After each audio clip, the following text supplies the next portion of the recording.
Partita dominata e successo mai in discussione. Antipasto di campionato perfetto servito da Bustarsizio che supera agevolmente Cuneo e raccoglie la sesta vittoria piena su 6 in campionato. Un 3-0 perentorio e strameritato per le Bustocche che non vanno mai in difficoltà e portano a casa punti importanti per continuare a correre dietro a Novara e Conegliano.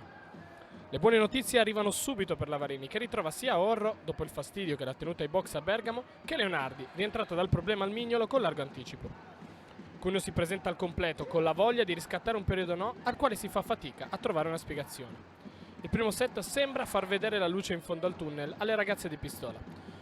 Cuneo capitola nel finale dopo aver ricucito un paio di volte gli strappi delle lombarde e aggrappandosi alla solita Vanek, oltre che ad una Serena Markovic in palla da 6 punti nel solo parziale.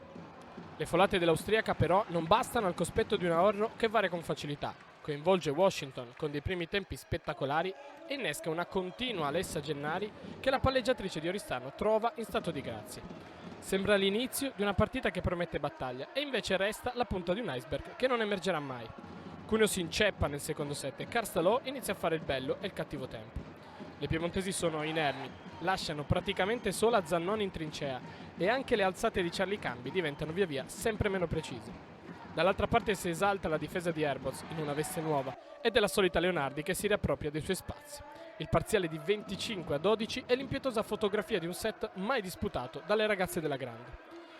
Il terzo parziale sembra una formalità allora per Busto, così in palla, mentre Pistola prova a giocare la mossa dell'Ina Ungureanu, che cresce alla distanza ma predica nel deserto.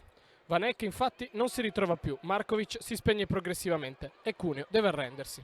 Alle ospite manca la forza di reagire e le farfalle riescono a giocare divertendo e divertendosi.